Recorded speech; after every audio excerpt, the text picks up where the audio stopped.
Minus 20 seconds. 15 seconds. 10, 9, 8, 7, 6, 5, 4, 3, 2, 1, 0.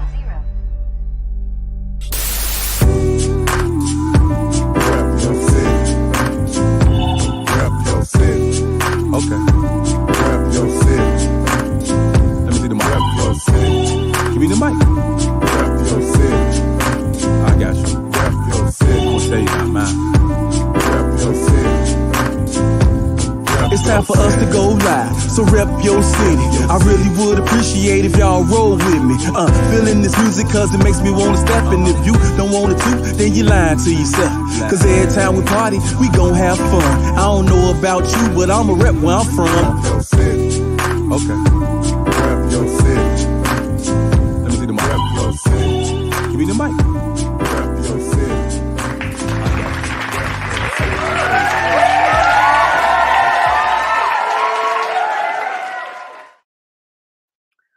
Welcome to the RYC Live show this evening. I am Artistic, your host for tonight, and this is Rep Your City Fresh Friday. And we are back live here on the set. And as usual, we have a special guest in the backstage area, and I will be bringing him out in just a moment. But before I do that, we'd like to just encourage you all to please share this broadcast. Share it to a friend, share it to a family member, a crew member, an associate, anyone who you might think would be interested in learning about our history and seeing and just showcasing great talent. We do this each and every Friday night at 8 p.m. Central Standard Time. And we broadcast from our base here in Chicago, yet we circulate around the globe. So shout out to all my brothers and sisters, my fellow hip hoppers on the West Coast, my fellow hip hoppers on the East Coast, down south, and of course around the globe. This is a very special year that we're entering, 2023. We celebrate 50 years of hip hop. So that's a universal celebration. They're celebrating everywhere in just about every city around the world. And tonight, I'm going to be talking to my brother on the West Coast over in LA.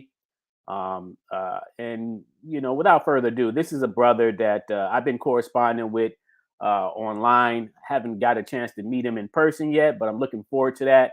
But I can definitely feel the vibe. It's something interesting and a great connection about the old school brothers and sisters because, we come from a different fabric. During a different time period. And kind of, many of us, you can classify us as the foundation of hip hop, the foundation of the cultural street dance and movement that occurred in the 70s, well up into the 80s. And obviously hip hop is still around. This is 2023. And the importance of this broadcast that we do every Friday is to help people understand their history and learn the connections. Because a lot of the dancers and artists and producers and DJs of today, got to pay homage to the people that paved the way before them. So with that being said, I would like to introduce my brother, who is a legend to many, and especially coming from his town in LA.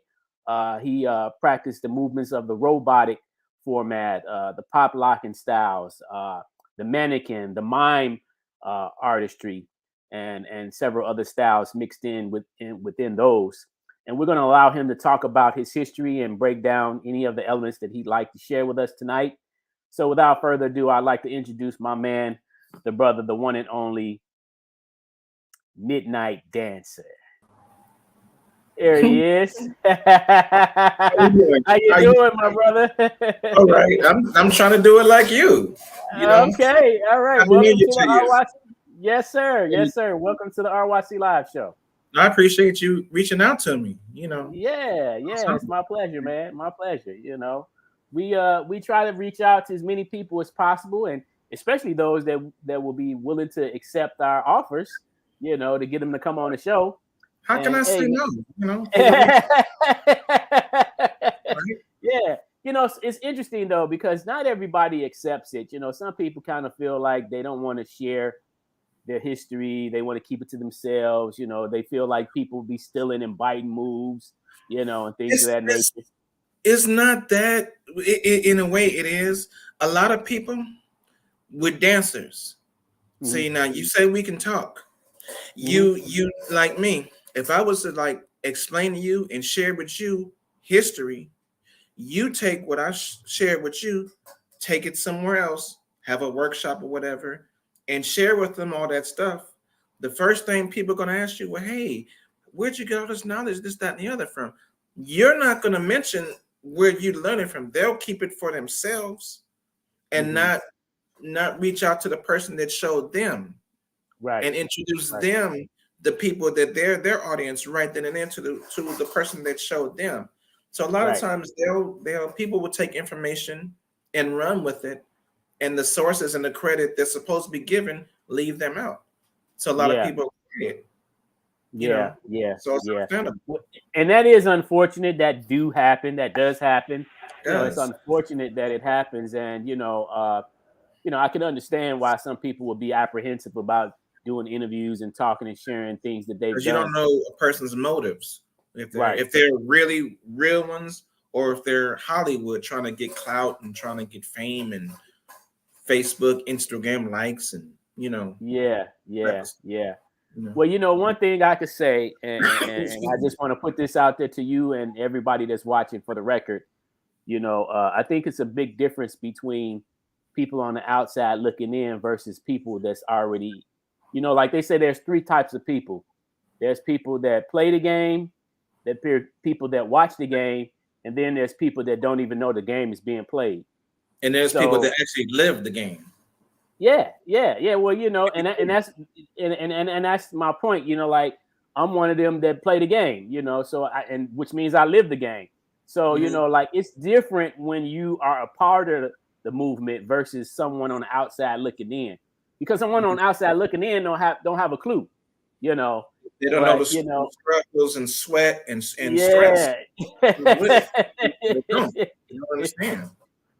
So hey man, let's go all the way back, man. I know we off the before we came on live, I know you were sharing a little bit of information with me, and you were saying how your mom was always playing music around the house and things of that nature. So when was Oh it for yeah. you that kind of got you motivated enough to like? Was it a certain song or a certain video or something in your neighborhood that kind of sparked you out of the normal that made you want to say, I want to do that? Yeah, it is. It is. Okay. Um, we got to go deep.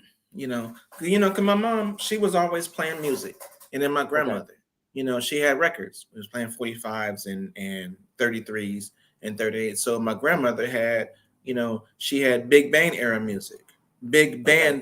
music, jazz and stuff. And then my mom would play funk, soul, R&B, 60s and 70s. Okay. Okay. So me being around her playing a record player, I have no choice. I'm absorbing the music. Al Green, Right. Earth, Wind and Fire, Aretha Franklin, Jackson's, this, that, and then watching all the various TV shows, the Flip Wilson, the Soul Trains, American Bandstand, the Tonight Show, Dick, all the variety shows had acts and stuff, and I'm watching the Gong Show, putting on the hits. Mhm. What got me to like, okay, I want to do this. I have an older cousin, Mhm. Karate Gene. That's the Mhm. person that physically in my face, you know, saw it. And then when I saw it on TV, I'm watching the same, but I'm also watching the Gong Show. I'm watching Soul Train, but I'm watching the Gong Show. Mhm. Mechanical Device. The five dudes with the wigs and from the Bay Area. And I talk with him all the time. I talk with him all the time. They had the white faces, white wigs, hats, canes, and they're dancing off of barcades. Mm. Black, so they basically put the hood and put it on the stage, the Yeah. live stage.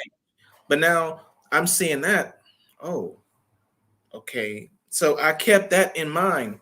the bow ties, the gloves, the elegant part of it, Yes. cleaning. But now I'm also watching Soul Train. I have to be honest. I'm seeing the lockers. I'm seeing the dancers on the side. They're not the big names, but they're also the other dancers. Don't get me. I'm watching them, and then I'm seeing Electric Boogaloos come out with their style. Wow, because Soul Train, that was big. Every black community, every person of color household watched Soul Train. Yes. You know, I can't say they didn't, because that was the show that you looked at to see what was going on. And then the quote unquote the white version, American Bandstand. Mm-hmm. Because my best friend, because I was also into drawing because of my mom, but Okay. me, no brothers and no sisters or friend. One of my best friends was the pencil and the radio. So I'm changing channels, listening to different music, because I grew up in the disco era. Yes. Hard rock. It's a lot. I don't want to take up too much of your time. It's a lot. But when I saw Mechanical Device, television wise, okay, that was the standard. I'm like, okay, it didn't get no higher than that. So I'm like, okay, I got to get to that level. But me, I'm 8 years old, 9 years old, but I'm sucking it all in. But I'm always keeping in the back of my head the music that I'm hearing, the kids in the streets, you know, the lockers, you know, the neighborhood kids lockers, the roboters, doing the funky chicken and the two-step. My mom showed me how to do two-step because I was always on beat. So, you know, when you have your family gatherings, you dancing in the living room. You know, your grandma's like, come on, baby, let me see you get out and do that dance, you know. So it's family tradition. So you had to do something. You had to do something for your grandmother, your mom, Right. and then the relatives will come in, and there's always like contests. It's like, oh, my baby can beat your baby. And then it was always fun. It was always family. But it was always around the music, you know. I didn't see no DJs or nothing like that. And then we were doing roboting and popping before hip hop in Cali. That was in Cali, you know. That you had the disco. It's a lot, but you had the disco era. It wasn't no. I can't talk for the guys in New York in the streets because I was out in Cali. But we was already doing the robot. They was already doing the popping, the robot, and the boogaloo and stuff in East Oakland, 68 and 70. So by people being in Cali, you have families going back and forth, migrating and stuff. Naturally, all of Cali, we was already doing the stuff. LA cats was already locking robot in 73, 72, 70. It's a lot. Now, some people probably won't agree, but then again, they weren't around there. Yeah. With my eyes. You know, we had birthday parties. You know, nowadays, when you go to a birthday party at a club or somewhere, somebody's house, when does it start? Really get going? 8, 9, 10 o'clock. You know, back where I grew up at, and my mom would take me to a party because sometimes she didn't have no babysitter. So she's like, come on, I'm going to take you, you know, to my friend's birthday party. It's 3 or 4 o'clock in the morning. Ohio players, fire. I'm watching the I guess teenagers. Well, not teenagers, because my mom was 19, 20. But, you know, the dancers, the people. I'm a kid. I'm sitting on the couch. I don't be around grown folks. But they roboting, they dancing, they doing the bump, they doing the funky chicken, and it's a lot. So for me, 8, I started doing robotics, got serious with robotics, and then also with the cartoons, Gigantor, Ray Dean. You know how you have Voltron, and you had these cartoons. Now before it was Ray Dean, and it was only in Japanese, but they were played on Channel 5. So I started roboting in 76, and I got really serious into the popping and poplocking in 78. Okay. That's great. And that's what I want the people to hear, because we need to kind of lay this history out in a timeline fashion, because sometimes people talk, but they forget about that part. And I think it's important because just like you said, I mean, you know, Soul Train started in 1970. So now for those that don't know, it started here in Chicago first. After it started here, it was just a local show in 1970. Then a year later, it moved to California, and then it became a syndicated show. That's when it opened up to many more markets, and people all around the world was able to watch it. So by 1971, like you said, every black family and every other family for that matter was tuning in to Soul Train. You know, But then you from had that, the parties and stuff in the streets. You had the lockers. It was everybody, every neighborhood had dancers, lockers, and girls, you know, and just regular dances, you know. And I can only go so far because remember I'm still a kid. So by me in junior high school, I saw the Milkman, Roosevelt Wilson. Okay. And he was dancing off of Knee Deep. This is a Berendo Junior High talent show. He had white painter's pants, Stacey Adams, burgundy, long sleeve white shirt. Okay. And he was a gang member, you know, but you know, a lot of gang members, I don't want to go too much in detail on that, but a lot of gang members, when they would get kicked out of one school, they would go to another. So a lot of times from the areas, they send them to the school I went to, junior high school, Berendo. And that was 77, 78, 79. And I saw that 8th grade. Oh, shoot. Now he's dancing off of Knee Deep. And then Berendo's a predominantly Hispanic school. So when he came out, he basically was kind of representing for the black culture, the black community. So, you know, I'm looking. Oh, wow. And I'm hearing Parliament and Funkadelic Knee Deep. But I'm hearing the audio, but I'm seeing the visual. I'm like, oh, so that always stuck with me. That, and again, the Messengers, when they were doing what they did on the Gone Show. Yeah. And then I saw other Gone Show acts also, but just that one thing alone. And then my cousin, Karate Gene, and then his younger brother, So Knows Keith, and he passed away. But me and him, we all went to the same school together. So, but Karate Gene was older. But when I came home from school over to his house, I saw him in the mirror. Boom, pow, boom, pow, boom. I didn't know what it was, but it was off of Parliament. That's all I needed to see. I saw it in my face. You know, he was older, you know, because also people was into martial arts in the black community. You know, you had Kung Fu studios, martial arts, karate studios all around the corner, you know, in every corner, you know? That's a lot. That's a lot. I can go deeper, but I don't want to take up too much of your time. You know? No, but I mean, this is what it's all about. We want whatever you can give us in this time frame, because here's the thing. There's a lot of people that don't understand the elements and the makeup of this form, you know, and I think that's another reason why it's important to talk about it even in detail.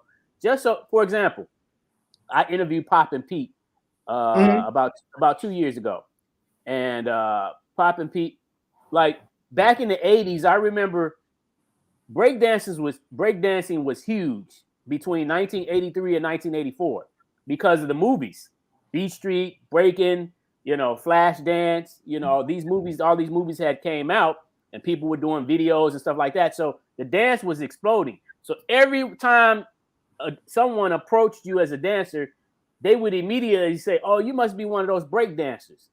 So Poppin Pete said, you know, he would get that a lot. And then he was like, no, I'm not. He said, I'm a popper. I'm not a break dancer. See, what people don't understand. I'm sorry. Keep on. No, what people don't understand, for LA, it died down 83, 84. And then because the first hip hop dancers were break dancers. Okay. It wasn't just dancing to the rap music, it was break dancers, because everybody was doing party dancing too.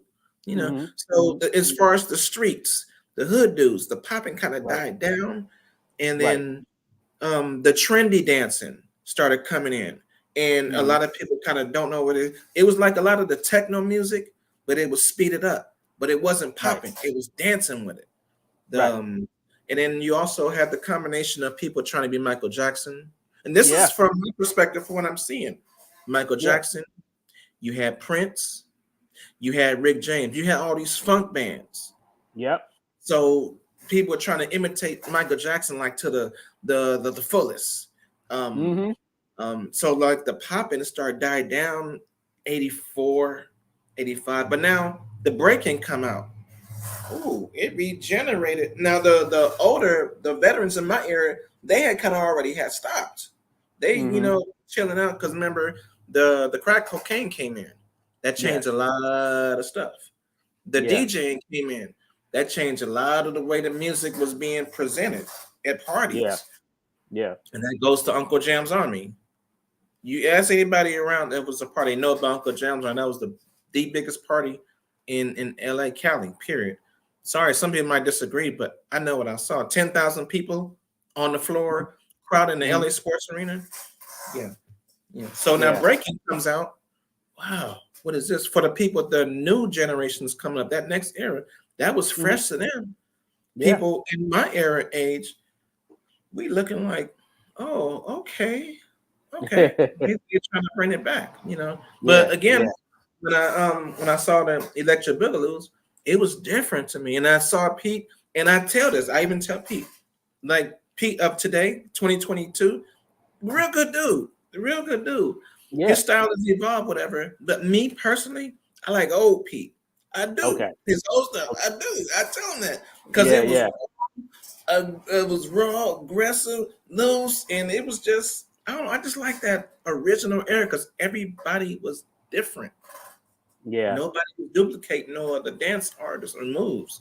If you try to steal somebody's moves, it's a problem. But now, like I told you, you also had the disco era. This is where I came up at the disco era. You had the rock era, Led Zeppelin, Sabbath, the hard rock, the AC/DC and stuff. They was just getting started. But you still had the Led Zeppelin and Black Sabbath. You had Cheap Trick. You had Blondie. You had that movement right there. The Latinos and was into to the disco. So now you had the 80s high energy disco. If you go look it up on YouTube, you'll see the sound. It's a lot, bro. Let me stop it. It's a lot. Let me ask you this. So did you ever lock it all back in the 70s? I'm messing around like the other kids. You know, I was a little fat kid. Okay. You know, I'm just, messing around, not taking nothing serious. But every time the Big Show came on, the Soul Train came on, I'm tuned in. Watch it. Yeah. I'm looking. I'm entertained. I'm like, shoot. And I wish I could. Oh, I want to do this, that, and the other. Like Fluky Luke. We talk quite a bit. He's still around, you know. Yeah. And every locker has something different.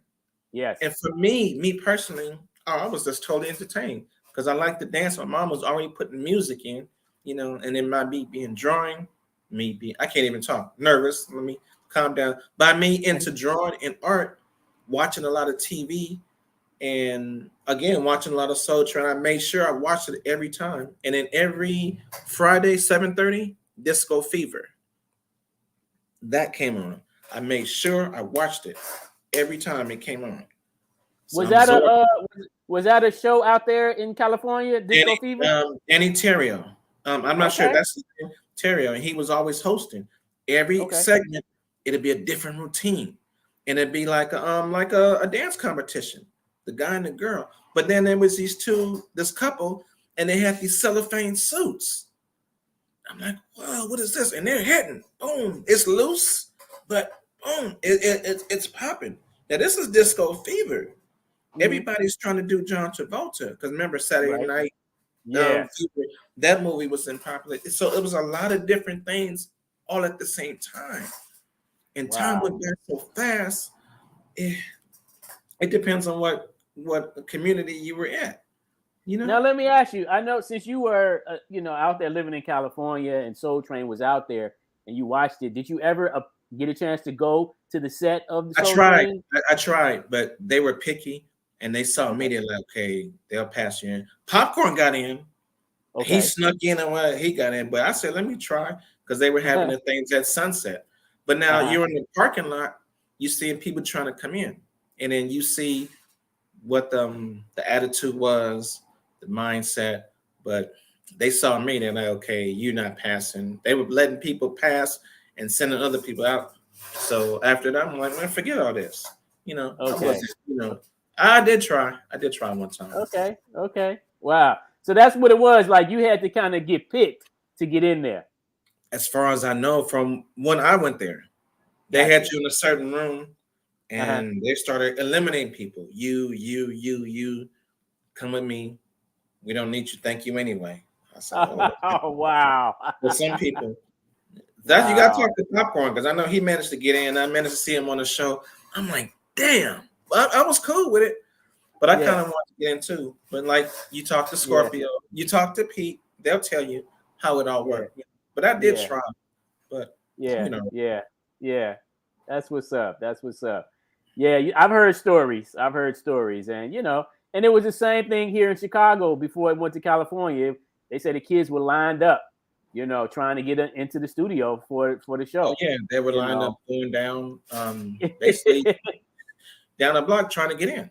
Make the auditions and then make the final cut, and then they get you on the stage. And then I believe as the people were more persistent, flashier, because they want entertainment. I can't be mad. You want entertainment shown on that camera. Certain people, they had that certain persona. You start letting them, and they became regulars. Can't be mad about that. In fact, I was looking forward to some of my favorites. Oh, there he goes. What's he have on? What's he dancing to? Passion was very, very important. Okay. Very important. Okay. Because it's LA, right. Yeah. That's what's up. Okay. All right. So there was two clubs I wanted to see if you knew about or if you could talk about. One was called Maverick Flats, where I heard a lot of the lockers used to hang out there. That's on Crenshaw. Yeah. Did you ever go there? No. When Maverick's Flat was really kicking off, I was in the streets dancing and clubbing. I wasn't in the clubs. I didn't think, let me go on to the clubs. But now also, let's keep it real. 86, 7, 88, male stripping started becoming popular. A lot of dancers, Poplockers, robots became strippers. Gone to the male strip clubs.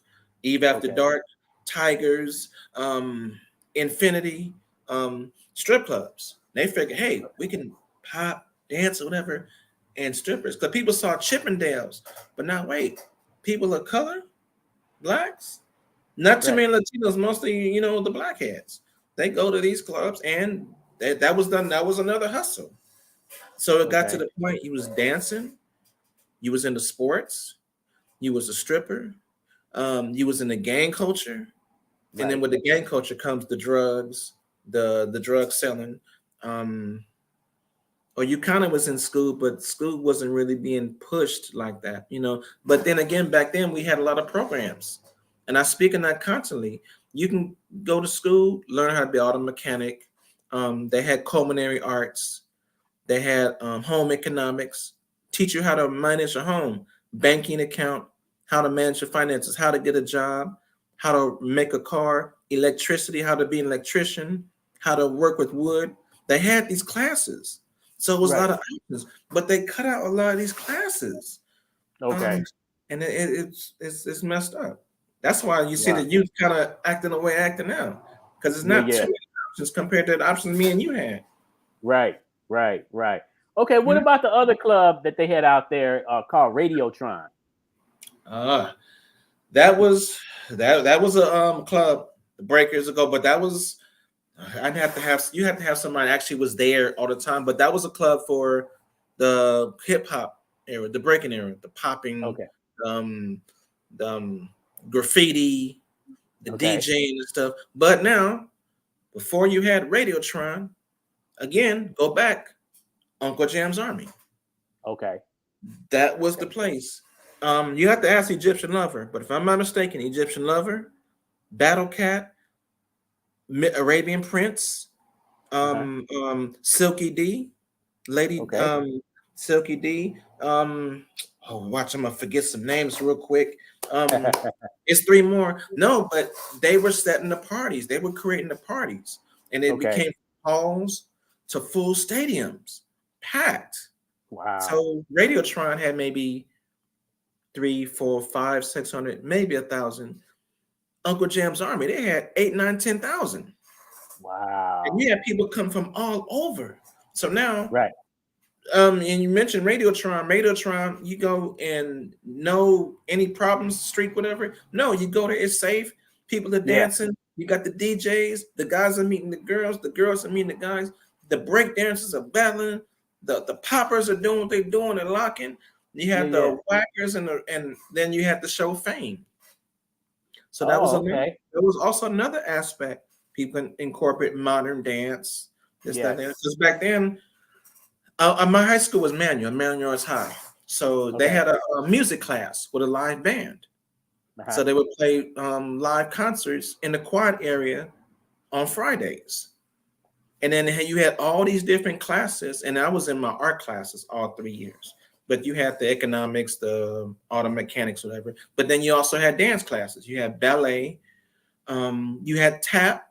So they was trying to improvise, push tap. It was just a lot of different things that was going on. So now you grew up as you get older. When you're able to get into these clubs, you bring that same element into the clubs. So like Radiotron, the breakdancers, the poppers, you knew what it was when you walked up in there. It was real gritty, nice place. But again, I was in the streets in these parades. I'm hitting parties. I knew Radiotron was out there. I knew it was something out there, but LA was just so huge. I know. You had Watts, Long Beach. You had Hollywood, the Valley. You had Whittier, East LA. You had so many places. You had the Flamingo. You had LA Convention Center. When Uncle Jim's I would rent out the convention center. That's how much they were making money. Where they was able to make enough money for a dance, go rent another stadium, arena, make that, and go rent another arena, and it would go. So you have all this stuff going. Then you have the live concerts, right? And you have the rock concerts. You have the rockabilly, and disco was dying down. The funk started. So it was a lot for LA. I didn't know much about other cities, Chicago, Atlanta, New York. You hear about them, but I'm thinking when you think breakdancing, first thing for me, I think New York. So I tell the young cats now, if you want to know the real roots of hip hop, go to New York. If you want to know the real roots of gangster walk in Memphis, you got to go to Memphis. Right. If you want to know the yeeking and the skating and that's a whole nother element, you got to go to Atlanta. It's Chicago, if I'm not mistaken, stepping. Right. You got to go for that culture. You got to go to Chicago. Right. Disco and that era, Philly. And then Cali, we had all the funk. Gotcha. That's Texas, a good point. Texas and Dallas, they had I could be wrong, but this is from what I say. They had the cowboy era, the country cowboy era. Slower, different, but Cali, things was faster than everything else. So here you go. And you had Kansas City. So you had people migrating these different cities. They have families there. Whatever they grew up in their culture, when they go visit or go move into other cultures, they'll bring what they had over there, bring it over here. And then it mixes. It matches. Chicago, Atlanta. Atlanta has people in LA. LA has people in Compton. Compton has people in Chicago. Chicago has people in New York. Kansas City, Detroit. Detroit had, and that's where I grew up at. So, that's a lot. Well, listen, we're going to take a quick commercial break, and when we come back, we'll pick up where we left off. You're watching the RYC Live Show with your homeboy Artistic, your host, and we have our special guest, Midnight Dancer, and we will be right back.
Are you tired of shopping for wigs in the back of a beauty supply store?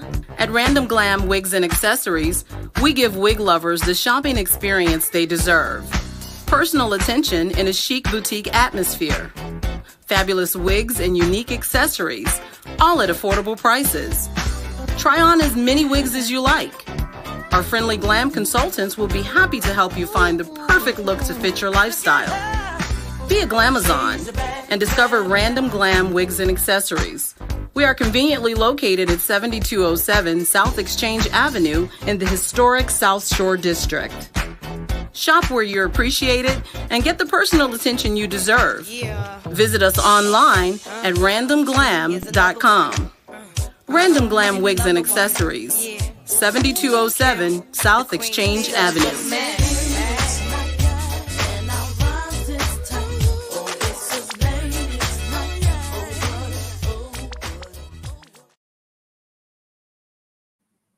Welcome back to the RYC Live Show. This is Artistic, your host for tonight, and we have our special guest, Midnight Dancer, with us here on the set. So, listen, I want to talk a little bit about the styles. I know you mentioned that you did robotics, so you did the robot, and I know there's various forms and styles of that. But also, could you help us to understand, because I hear this coming from two different angles from some dancers, popping and pop locking. What is the difference in your opinion? It's a term. It's a LA term. Okay. And I hear that like all the time. You know, it's the same thing. Okay. It's the same thing. If in New York, they would call it electric boogie. Atlanta, they call it ATL ticking. Okay. It's a faster movement, locking, but it's still the little waves and tucks. Same thing. Bay Area, they call it boogaloo. LA, popping, poplock. Okay. It depends on exactly who you ask, but it's the same term. It's the same. It's just Okay, got it.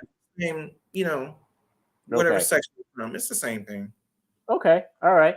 But now people say that's breakdancing, and you're like, no, breakdancing, spinning on your head. Yeah. The person doesn't really know or understand. They just see the universal concept, and they think it's all the same.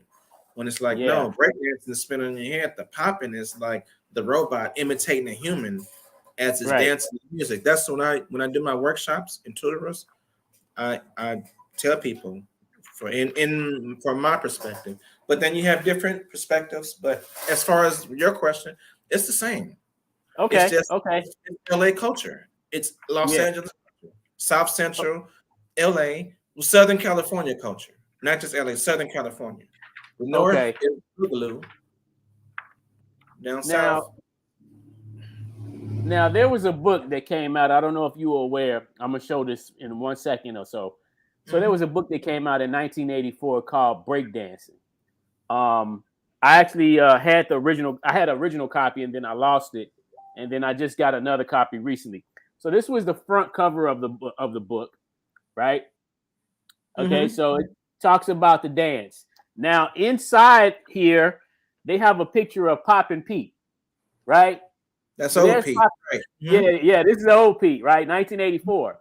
Now, right here, they have him on here, and he's demonstrating in the part right here. It says pop locking, right?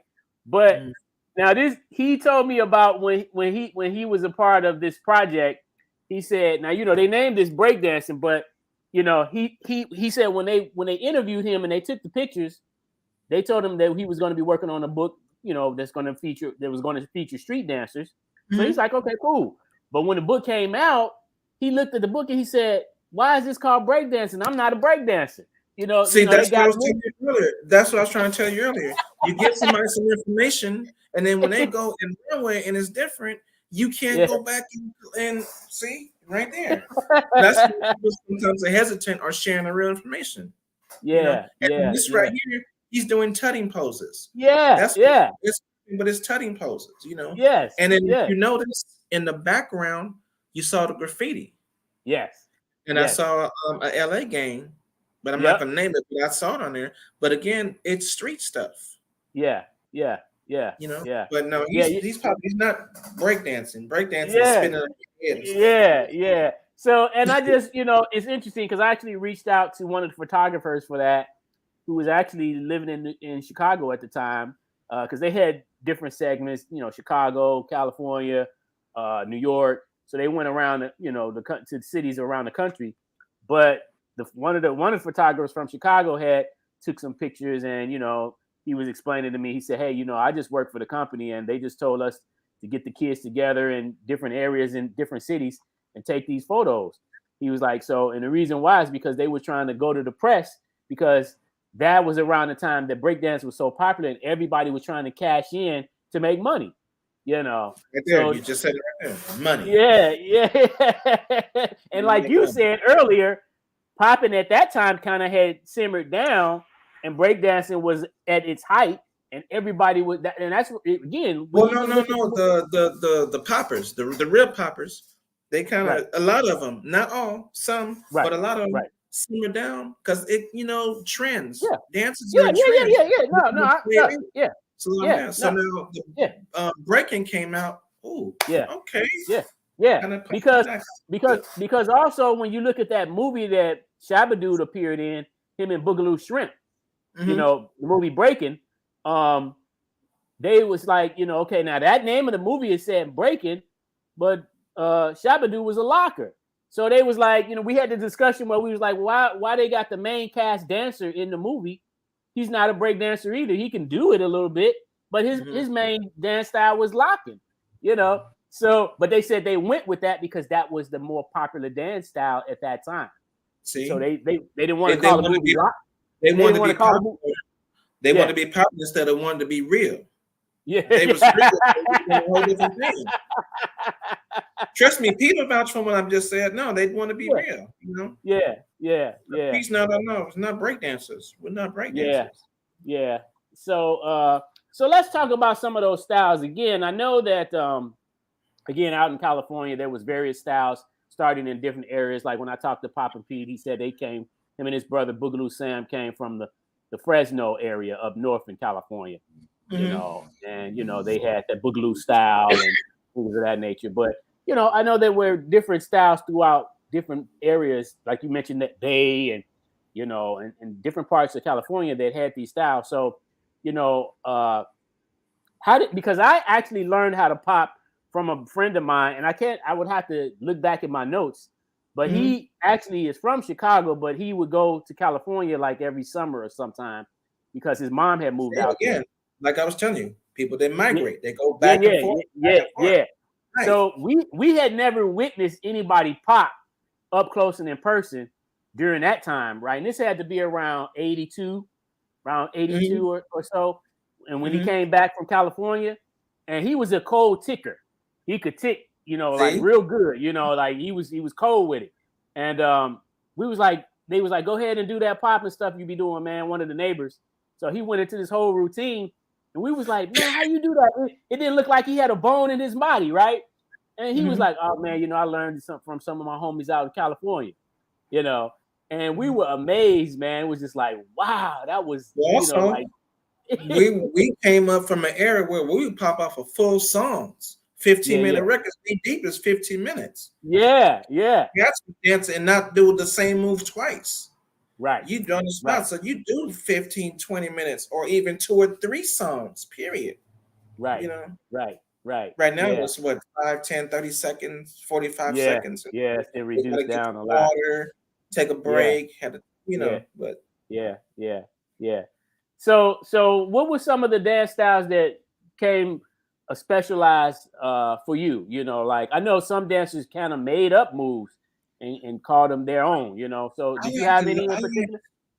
I liked a lot of everything. Because also I'm going skating. So I'm trying to take the party on the skates. Me and Popcorn, Brandon Bell, Popcorn Chicken, which later he got on Soul Train, but we used to all go on World on Wheels. Mid City Dancers, it was like a group of us. Poppy, his brother G Wiz, rest in peace.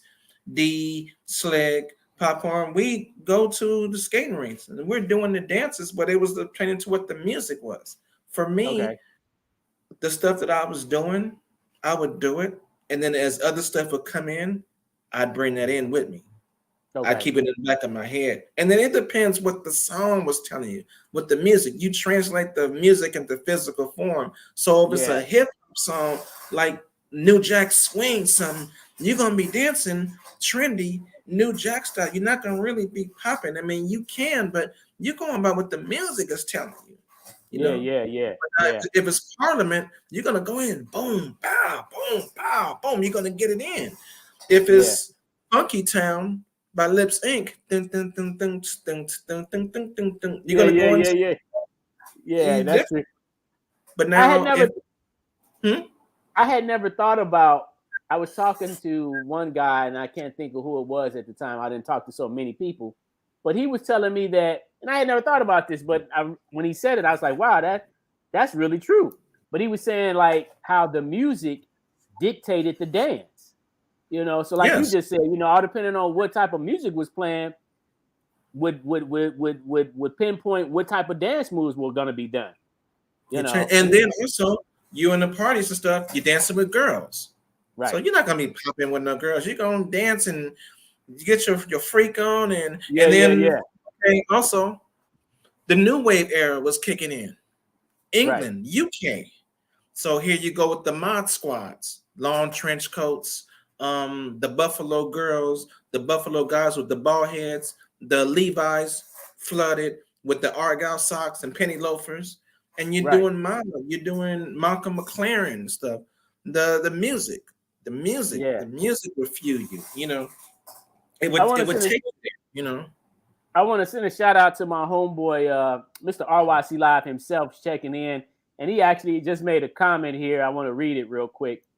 So he says, the media always passing around. He said, need to get the facts right. Just trying to be the first. Once they put a title on something, it usually sticks.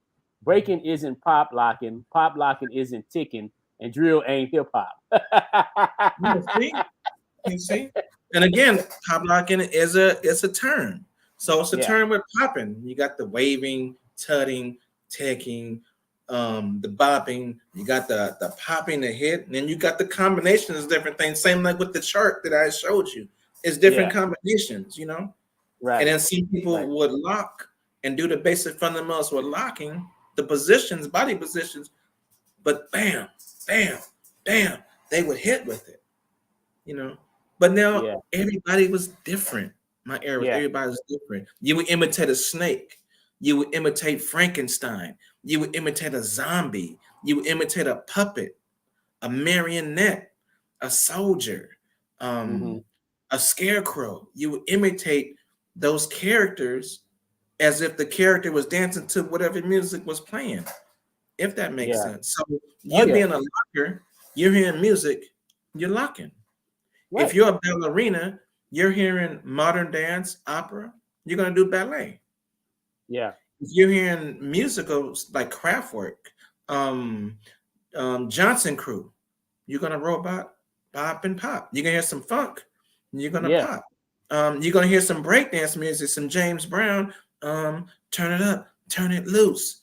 You're gonna breakdance, you're gonna get in. Yeah, for sure. You're gonna hear some smooth, for stepping, Chicago stepping. It's a certain style of music that you use where it's smooth and stuff. I saw a video.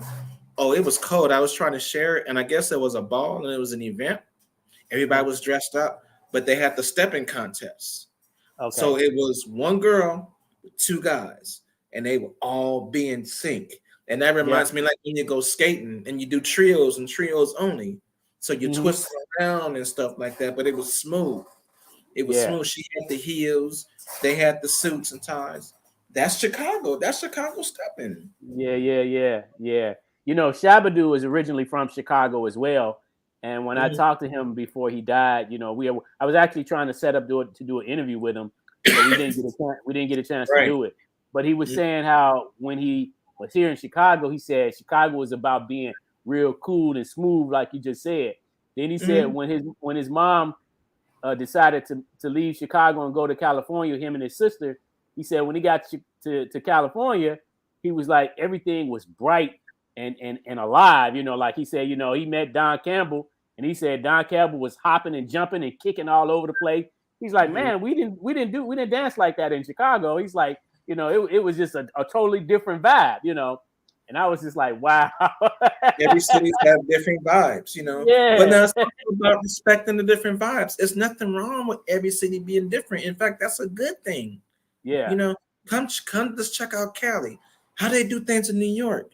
How they do in Chicago. How they do in Atlanta, Kansas City. What about Oklahoma? Memphis, Detroit. What about Houston? You know, everything is different, you know. Shout out to Lady Alicia. She says, great show, fellas. Hi. How are you? So, yeah, no, I agree. I mean, and I think that's what really, it's like a pot of gumbo. You know, you put all that stuff in there, you mix it up, and you just get, you know, a variety of flavor, you know. And I think a good dancer, just like a good artist or a good DJ, tries to pattern himself behind being able to do as many styles as possible. Because that way, you know, you don't run out of moves. Right. But I also, you know, you're right. But I also tell when I'm doing my workshops and stuff, I tell instructors, master one thing at a time. Master this first. Start learning this. Go back to practicing this. Right. Then try to learn this, master this, and keep the fundamentals for this. So you keep doing these fingers, pretty soon you have a whole fist. So you have a whole variety of stuff. So when different music comes to your head, you won't be uncomfortable. You won't be like, dance to that. Oh, what is this? You're going to just, you're going to blend. The music is the audio. You are the visual. You want to match like the peanut butter and jelly. You know, I mean, you can't. Go ahead. I was going to say, in breaking, you know, we would do what was called combinations. So it was like various dance styles, like a head spin, down to a backspin, a windmill to a head spin. And when you can do those multiple different various styles of dancing and breaking, they call them combinations. And not everybody can do it. You know, it's like, you know, because some people will call specialty dancers where they only did one thing every time you seen them. That's all they did. Like the New York City Breakers had a popper in their crew called the Mr. Wave. And he never went down to the floor. Every time he go out, he's always popping, you know. I'm trying to get him to come to the picnic this year. I'm trying to get him to come to the picnic. We talked and communicated. Real cool dude. Yeah. He lives in Chicago now. He told me. This Facebook is something else. If it wasn't for Facebook, there's a lot of people that wouldn't have been connected. Yeah, that's true. We wouldn't know about things, you know, that YouTube and then that Facebook and not the Instagram, but the Facebook, what it's doing. Yeah. And the MySpace, the internet. You know, I mean, look! It brought us together, me and you. yeah. You're doing good things, though. You know. Thank you, my brother. That's the only way things can get spread. You know, it's enough space for everybody. There's no reason for somebody to put or boycott one stuff and try to bring everybody to your stuff. It's enough to go around, and people put their egos aside, just put everything to the table, just like a potluck. You know, like when I do the picnic, I try to bring everybody together so an outsider can come. Oh, look over here. Oh, what's going on over here? Oh, that smells good. They're having a barbecue chicken contest over here. Little kids over here. Everything is all, you know, still going, and it's entertaining the mind, the spirit, and the soul. You know, because they saved a lot of lives. Oh, a lot of lives. For sure. Now I understand you do a lot of entertaining on the streets out there in California. Let's talk a little bit about you as a street performer. Here's some of your attire, right? Where did you come up with the idea, this particular fashion style right here? You know, well, that's the spot where I was at. That's where I usually perform, right on the corner of Hollywood and Highland, and that's one of the busiest corners in the world. When tourists come, when they come to California, they hit Hollywood and Highland, they hit Disneyland. They don't really do Magic Mountain, but they got to hit Disneyland. They hit Universal City, and they hit that Santa Monica Pier, Venice Beach, and Queen Mary. Yeah. Any Yeah. tours, That's what's up. especially overseas tours, they hit those 6 spots. They don't hit 1 or 2. They try to hit those spots. And Hollywood Highland is like an international, it's a worldwide place. So I try to hit. When I came up with that outfit, remember I was telling you when after the picnic, we started doing, me and Tekala started doing street shows. But on Hollywood, you have a lot of characters, Marvel characters, acting characters. And I wanted to do something different since because Tekala had a half face, half black, half gray, but it would make the contortions of his face with a camouflage suit. Okay. And I was just in regular clothes. But I wanted to do something to represent the culture, the street culture. I wanted a symbol. Okay. I wanted a symbol to think. And that's when I saw like when you're in stores and you see the mannequins displaying clothes, like this is the mannequin, he's displaying the tux.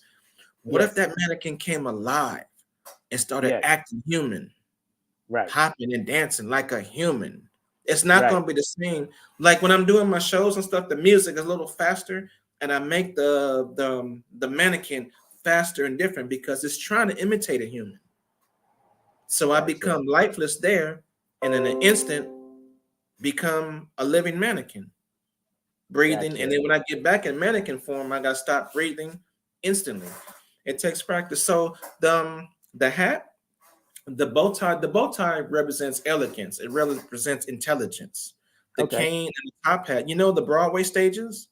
Yes. And then the guys in the tux, the Fred Astaire's, the Nicholas brothers, they have the tuxes with the tails, canes. I wanted to do that, bring that to the streets. And then also when I see the mechanical device. Yes. They had the hats, but they had the wigs and the masks and stuff. But I wanted the elegance of everything, but right there to hit them. So the bandana, the scarf, with the gang culture, they have yeah. It represents peace. Okay. But I'm still letting them know, okay, this is a real one. What is this? And so I had the shoes to match. And so I make the bow tie out the bandana so everything is coordinated. So it matches. Gotcha. And then the cane, that's like my toy. That's like my partner. All dancers have some kind of accessory. And I wanted to use that cane. And so the necklace, when you have your IDs, military stuff, I use that necklace, but I use my logo.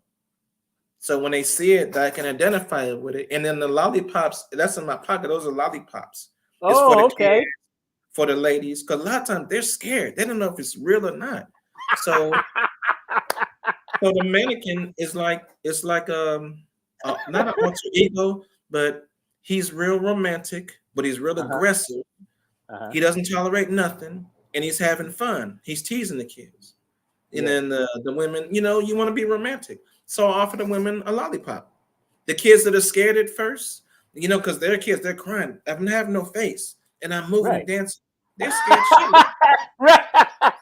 When I pull out that lollipop, the scaredness is done. It's like, oh, wait. Excuse my language. That motherfucker candy. Wait. The kid, no, you got to see. But the key is, you have to come get it. So that's why when you see some of my videos, I do like this and offer my lollipop. But you have to come get it. So now that's entertainment in itself because they don't know what I'm going to do. So I'm like this, and I hold that position until you come get it. So you got to face your fears right then and there immediately and decide, do I want this bad enough? Yeah, I do. I got to go get it. I'm scared of him. What is he going to do? So you got to make an instant decision. And then you got people watching. And then with little kids, they'll bring the kids with them. And when they pull it out and he's got the lollipop, biggest smile on their faces. Wow. They're going to do like this gesture. They want to take a picture. Then they say, oh, he's friendly. That's why my flyer creates smiles one face at a time. Because the stuff that we go, I'm sorry, go ahead. What did you explain to me before? And can you explain it again about the material that's made up of your mask? It's you being able. I don't want to give too much, but no, I can see, I can smell. Okay. I can't see 100%. I see silhouettes. Okay. So for people out there, I use my hearing a lot more and my sense of smell. Okay. If that makes any sense, because now Yeah. it's covered, it's completely covered.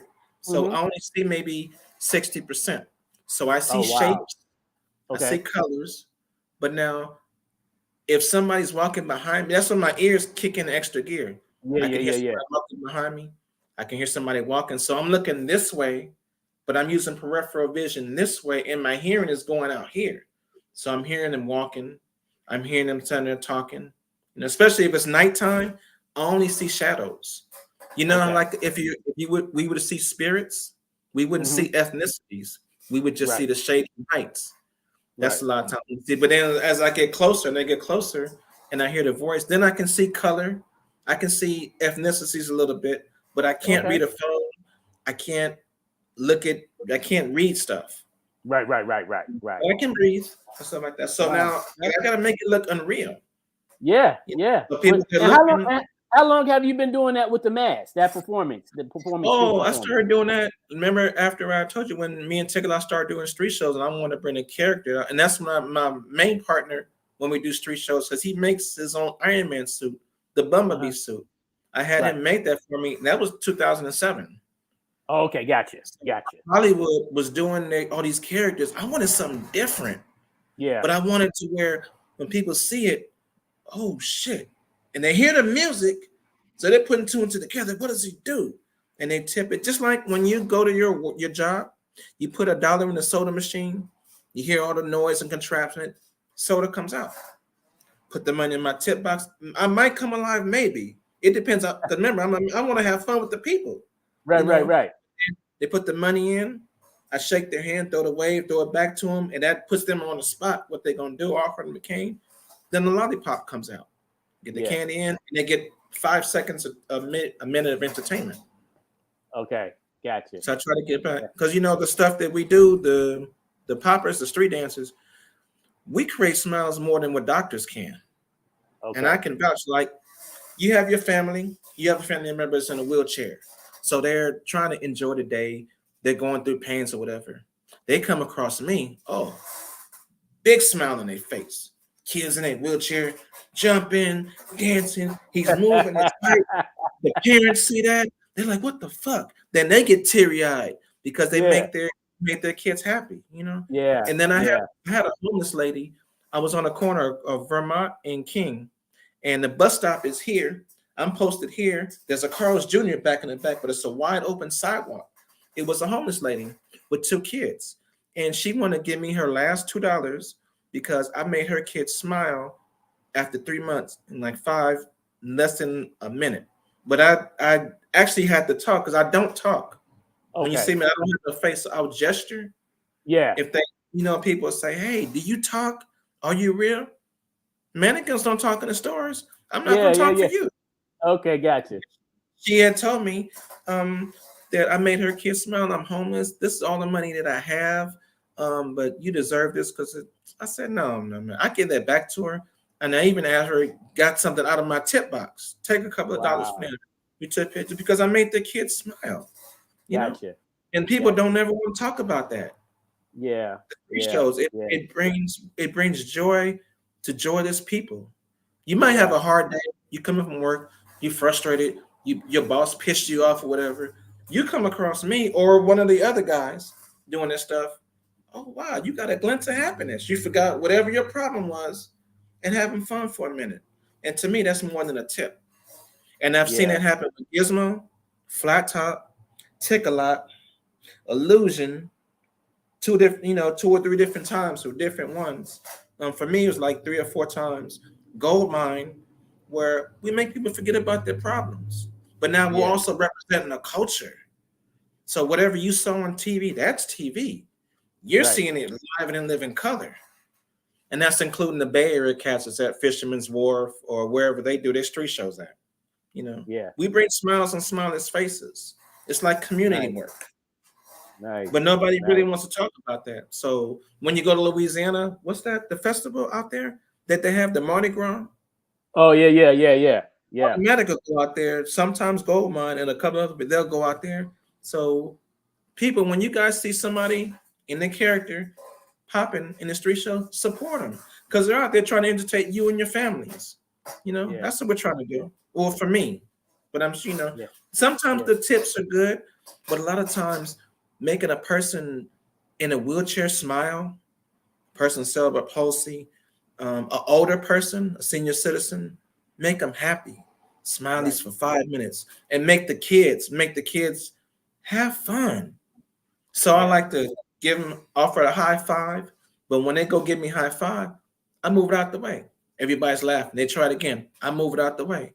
So we go 3 and 4 or 5 times. Offer my lollipop. They'll commit to go get it. I just simply pull away, pull back in, try to get up, pull it away. It's a mannequin having fun with the people for a minute. Then we take a Yeah. picture. Everybody's happy. Everybody's happy. Now let's talk a little bit about the event you do out there, the Poppers Picnic. Can you tell the viewers about that? That was trying to. I really started it like as a birthday party for me. I want to do something different, but then I was trying to. It came down to the point where I wanted to bring people together, the old generation with the new generation, on common ground. Bring the old school, the veterans, all the OGs together to reunite and have all the new school dancers and their families reunite with them just for one day. You have 365 days to do whatever you're doing, Yeah. working, hustling, whatever you're doing. But you can't get together for one day on a positive note, no alcohol, no drugs, no weed, no nothing, just positivity where you can bring your kids and then Yeah. reminisce. So now a lot of the guys, the OGs, the veterans, they haven't seen each other in years, but they look Mhm. forward to that one day when we all get together just for one day.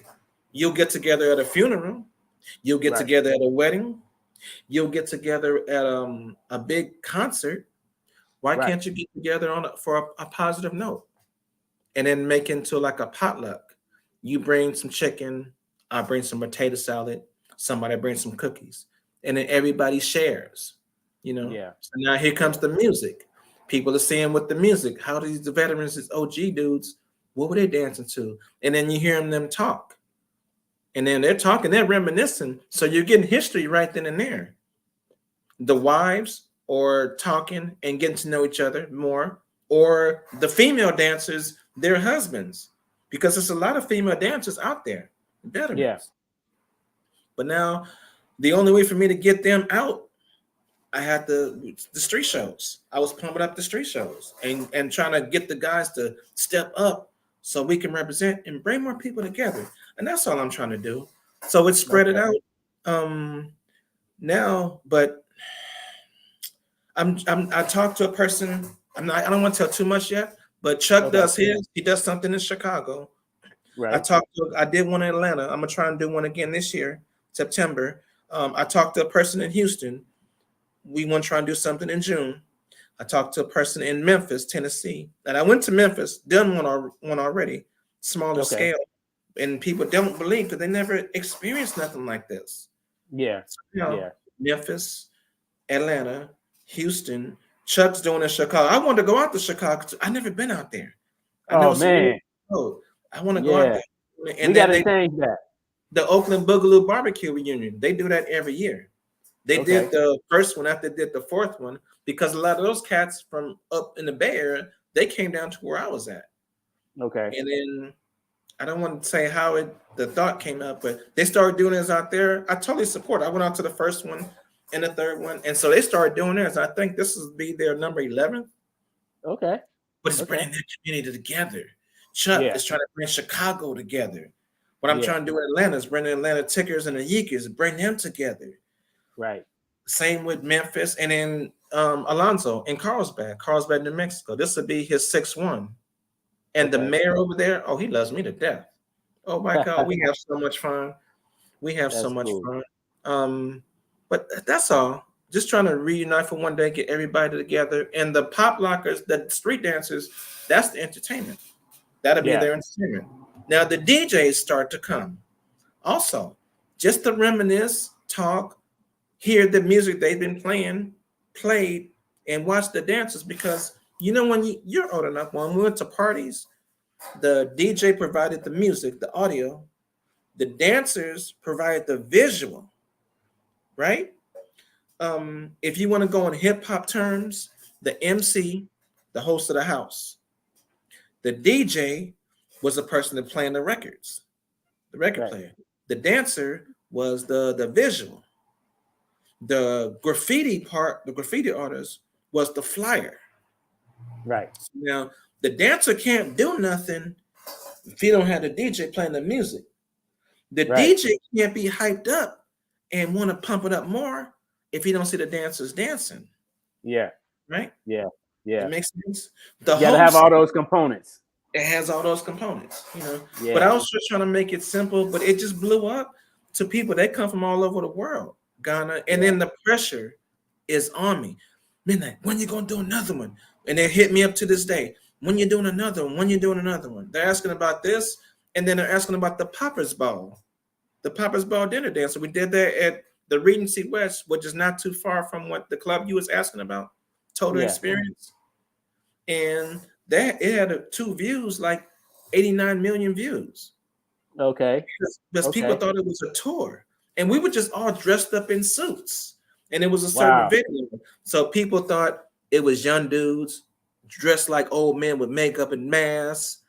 They thought it was young dudes trying to do us. No, it was really us popping. And the video went worldwide. And it was because Poplock and G in San Diego and Nader, they brought a couple of girls from Africa visiting, asked them, hey, you want to go to the Poplockers Ball? So they came. That video was on a cell phone. It wasn't no camera. It wasn't on YouTube. So they went and taped it. Now the 2 ladies have a certain platform, their own platform. They put that on that link. It went from 10, 3,000, 3,000 to 7. I tell One Arm Bandit, because the thing is on his wall. He doesn't even know it. And he's asking me, now people are hitting me up. MaNnIqUiN, what is this? They see these dudes dancing and popping, but wearing suits. I'm like, that's the Poppers Ball, the same ball I try to invite people to come. It's like a Poplockers prom. So now it got from 8,000, 50,000, 75,000, 120,000, 300,000. And it got on World Star twice. Went on World Star, crashed, back again, crashed. And it was all because a girl put her cell phone up. On a, now, now, when is that event usually every year? Me and my partner, we was trying to do it. At first, it was me, Ruckus, and Everett. Oh, that was my partner. That's the one that made my suit, that does the Iron Man suit. Right now, he's in the gold statue. We did it like every Memorial Day weekend. Okay, gotcha. May. But with the pandemic, we wasn't able to do it the last year. And then it's expensive as hell. So we came out of our pockets, you know. We took a loss. And for the people that's asking, no, we didn't make no money, but we made a statement. We made a huge statement because people thought it was a tour. So now I'm looking at the video and I'm looking at the comments. Cincinnati, Cleveland, Kansas City, Oklahoma. Hey, y'all coming to the D? What show was this? Washington, D.C. When y'all coming to Washington, D.C.? Hey, come down to ATL. Y'all in Dallas? People thought it was a tour. And this is black, brown, and white people, just communities. They thought it was a tour. When is it coming there? Or where can they get tickets for the next one? It got crazy. So we was talking about trying to see if we can do one this year, maybe for the winter.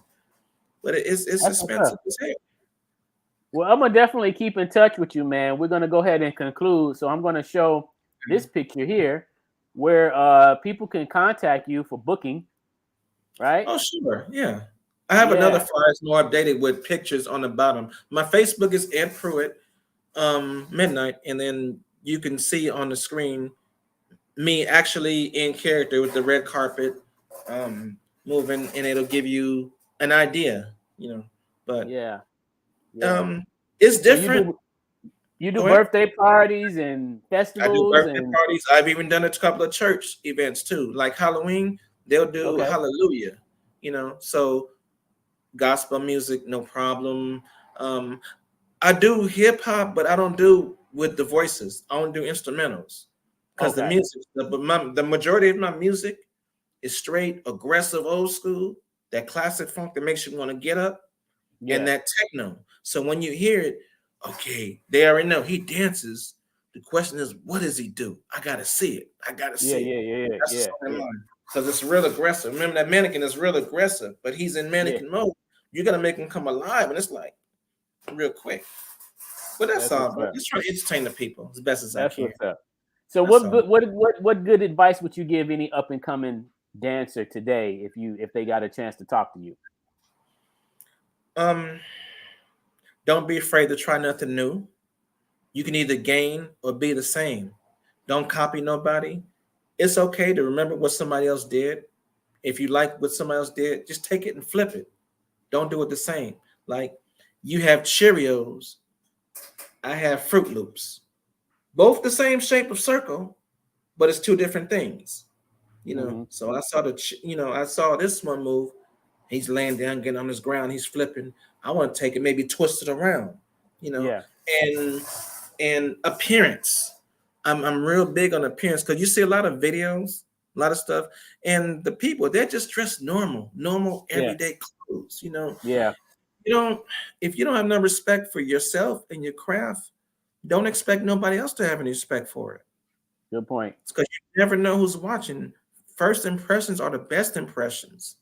So if you got to take time and effort, like for me, when I'm doing a street show, I got to prepare a week and 2 days before.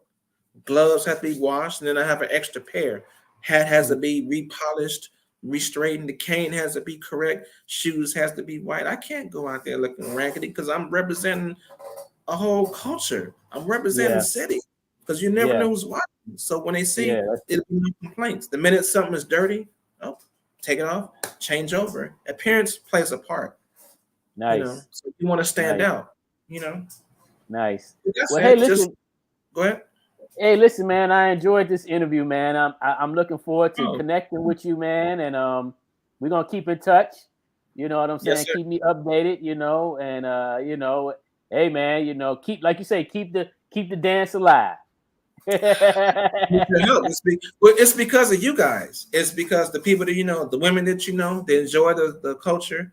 The other dancers, the Pete's, Robot Princes, the Gizmos, and even the ones that passed away. You know, I gotta step up even harder. I feel, and you know, a lot of people. There's people that's gonna hate on me or dislike me. That's fine. That's fine. But I tell people, for every one person that doesn't like you, every one person that doesn't like you or doesn't agree with what you're doing or boycott you, trust me, you have 3 more that support you. You just might not know about it. Just keep everything positive and put God first. There you go. And you'll be all right. Man, it's been a joy and an honor and a privilege to sit here and talk. I appreciate you reaching out to me. Yes, sir. Yeah. Thank you so much for doing it at the last moment. You know what I'm saying? But it's all good, man. Okay, it's all good. Anytime. In fact, hit me up on Friday, tomorrow, if you can. Okay. All right, everyone. We will be back once again next Friday. Each and every Friday, we're here at 8:00 Central Standard Time, and we'll be back next week once again with another episode. This is Fresh Fridays, Rep Your City, RYC Live, and hey, shout out to my man Midnight Dancer.